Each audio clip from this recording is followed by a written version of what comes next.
आती कहां से है? मतलब कौन सा ऐसा पावर सोर्स है जो हमें चौबीसों घंटे चलाए रखता है? चलिए इसी का पता लगाते हैं। देखिए, इस सवाल का जवाब ना हमारे शरीर के अंदर ही है, लाखों करोड़ों छोटी छोटी यूनिट्स में, जिन्हें हम सेल्स कहते हैं। इनको आप एक तरह से हमारी पर्सनल एनर्जी फैक्ट्री समझ लीजिए, जहां असली कमाल होता है। इन नोट्स के हिसाब से इस पूरी प्रोसेस का जो हीरो है वो है एरोबिक रेस्पिरेशन। अब नाम थोड़ा टेक्निकल लग सकता है, पर इसका मतलब बहुत सीधा सा है, हवा के साथ। मतलब ये वो तरीका है जिसमें ऑक्सीजन का इस्तेमाल करके हमारे खाने को एनर्जी में बदला जाता है। तो ये होता कैसे है? बहुत सिंपल है, बस ऐसा सोचिए। हमारे खाने से जो ग्लूकोज मिलता है वो सेल के अंदर पहुंचता है। फिर जो हम सांस लेते हैं उससे मिली ऑक्सीजन उस ग्लूकोज को तोड़ देती है और नतीजा बूम, हमें मिलती है एनर्जी, जिसे साइंस की भाषा में एटीपी कहते हैं। और साथ में बाई प्रोडक्ट के तौर पर निकलती है कार्बन डाइऑक्साइड और पानी। तो ये एटीपी है क्या चीज? इसको ना हमारे शरीर की एनर्जी करेंसी या फिर एक रिचार्जेबल बैटरी समझिए। जैसे फोन को चलाने के लिए चार्ज की हुई बैटरी चाहिए, ठीक वैसे ही हमारे सेल्स को हर छोटा बड़ा काम करने के लिए एटीपी की जरूरत पड़ती है। यही वो पावर है जिससे हम सब कुछ कर पाते हैं। चलिए ठीक है, ये बात तो समझ आ गई कि ऑक्सीजन से एनर्जी कैसे बनती है। लेकिन क्या कभी ऐसा भी हो सकता है कि शरीर को ऑक्सीजन मिले ही ना, या कम मिले? तब क्या हमारा शरीर फिर भी एनर्जी बना सकता है? तो जवाब है हाँ, बिल्कुल बना सकता है। हाँ, ऑक्सीजन तो बहुत जरूरी है, पर जरा उस पल के बारे में सोचिए जब कोई बहुत तेज दौड़ रहा हो या कोई भारी वजन उठा रहा हो। सांस एकदम फूल जाती है ना, शरीर को उतनी ऑक्सीजन मिल ही नहीं पाती जितनी उसे उस वक्त चाहिए होती है। तो तब क्या होता है? ऐसी सिचुएशन में हमारा शरीर एक बैकअप प्लान पर काम करता है। इसे कहते हैं एनारोबिक रेस्पिरेशन, यानी बिना हवा के रेस्पिरेशन। यहां फर्क साफ है। एरोबिक में ऑक्सीजन चाहिए और एनर्जी भी खूब बनती है, वहीं एनारोबिक में ऑक्सीजन की जरूरत नहीं होती, लेकिन एनर्जी भी बहुत कम बनती है। और हां, साथ में बनता है एक बाई प्रोडक्ट, लैक्टिक एसिड। और ये लैक्टिक एसिड, अरे ये तो वो चीज है जिसे हम सब ने कभी ना कभी महसूस किया है।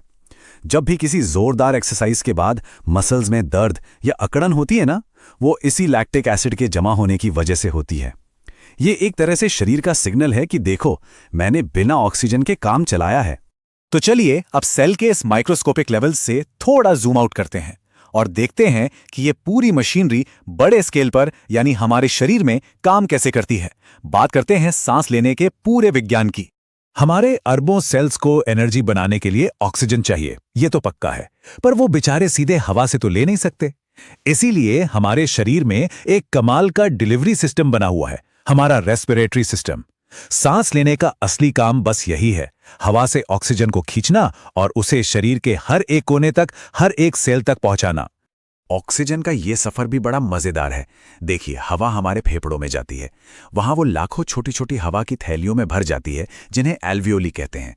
अब इंटरेस्टिंग बात यह है कि ये थैलियां खून की बहुत ही पतली नसों के जाल से घिरी होती हैं, और नोट्स के मुताबिक यहीं पर असली मैजिक होता है, गैसों का एक्सचेंज। ऑक्सीजन फट से खून में चली जाती है और खून में जो कार्बन डाइऑक्साइड होती है वो बाहर निकलकर सांस के जरिए शरीर से आउट हो जाती है। अभी तक हमने सेल और शरीर की बात की।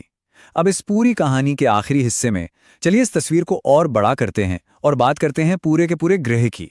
इन नोट्स में एक बहुत ही बुनियादी लेकिन बहुत गहरी बात लिखी है कि इस धरती पर हर जिंदा चीज, चाहे वो एक छोटा सा कीड़ा हो या हम इंसान, अपनी एनर्जी के लिए एक ही चीज पर निर्भर है, और वो है कार्बन। यही वो बिल्डिंग ब्लॉक है जिससे जिंदगी की ऊर्जा बनती है। और इस पूरे कार्बन के खेल में जो सबसे बड़े खिलाड़ी हैं वो हैं हमारे पेड़ पौधे। ये बहुत सारे जरूरी काम करते हैं जैसा कि नोट्स में लिखा है, लेकिन जो सबसे बड़ा काम है वो है फोटोसिंथेसिस। इसी प्रोसेस से वो सूरज की रोशनी को खाने में बदलते हैं, और यही खाना इस ग्रह की पूरी फूड चेन को चलाता है। नोट्स की ये एक लाइन इस पूरी कहानी का सार बता देती है कि पौधे अपनी जिंदगी की प्रक्रियाओं के लिए अपने पर्यावरण पर निर्भर हैं। इसका सीधा सा मतलब ये है कि इस दुनिया में सब कुछ एक दूसरे से जुड़ा हुआ है।